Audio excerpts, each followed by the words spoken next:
Hi అండి. నమస్తే. Welcome back to Richika's kitchen. ఈరోజు వీడియోలో చిలకడ దుంపని వాటర్ వేయకుండా రుచికరంగా ఎలా ఉడికించాలో చూపించబోతున్నాను. ఒకసారి మీరు కూడా చిలకడ దుంపని ఇలా ఉడికించి చూడండి. చాలా రుచిగా తీయగా ఉంటాయన్నమాట. సో ఇక ప్రాసెస్లోకి వెళ్తే చిలకడ దుంపల్ని ముందుగా కొంచెం సేపు వాటర్లో నానబెట్టుకున్నామంటే వాటికి ఉన్న మట్టి అంతా ఈజీగా పోతుందన్నమాట.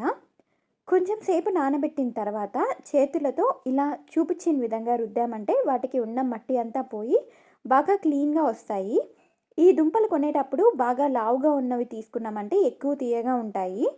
ఇలాగే మొత్తం అన్నీ రుద్దుకొని ఇలా వాటర్ తెల్లగా వచ్చే వరకు 4-5 సార్లు కడుక్కోవాలి. చూసారా, ఈ విధంగా మట్టంతా పోయి ఇలా నీట్గా వచ్చేలాగా క్లీన్ చేసుకొని చిల్లులు గిన్నెలో వేసుకుందాం. నెక్స్ట్ ఈ దుంపలు ఉడికించడానికి ఒక కడాయి తీసుకొని అందులో 1 టీ స్పూన్ నెయ్యి వేసుకుందాం. మీకు కానీ నెయ్యి ఇష్టం లేకపోతే స్కిప్ చేసేయండి, వేయకపోయినా పర్వాలేదు. ఈ నెయ్యి వేసిన తర్వాత ఈ దుంపల్ని ఒక్కొక్కటిగా అందులో పెట్టుకుందాం. ఒకదాని మీద ఒకటి వచ్చినా నో ప్రాబ్లం అండి, ఎలా వేసుకున్నా చక్కగా ఉడికిపోతాయి. ఇప్పుడు దీన్ని స్టవ్ మీద పెట్టుకొని దాని మీద కరెక్ట్గా ఫిట్ అయ్యే మరొక పాత్ర పెట్టుకోవాలి. అంటే ఉడికేటప్పుడు ఆవిరి బయటికి పోకుండా కరెక్ట్గా ఉండేవి పెట్టుకోవాలి. అదే గ్యాప్ కానీ ఉంటే ఆవిరి బయటికి పోయి ఇవి ఉడకడానికి ఎక్కువ టైం పడుతుందన్నమాట. ఇలా పెట్టుకున్నాక పై పాత్రలో సగం వరకు వాటర్ పోసుకోవాలి. అలాగే స్టవ్ని కూడా లో ఫ్లేమ్లో పెట్టుకొని ఒక 10 నుండి 15 నిమిషాల వరకు ఉడికించాలి. ఒక 15 నిమిషాలు ఉడికిన తర్వాత పైన పాత్ర తీసి ఈ చిలకడ దుంపల్ని మరొక వైపుకి తిప్పుకోవాలి. తిప్పకపోయినా పర్వాలేదండి, ఉడుకుతాయి.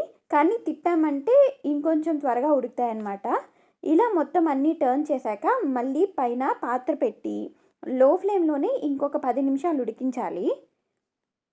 10 నిమిషాలు ఉడికించిన తర్వాత పైన పాత్ర తీసి ఒక దుంపని బయటికి తీసి ఉడికిందో లేదో చెక్ చేసుకుందాం.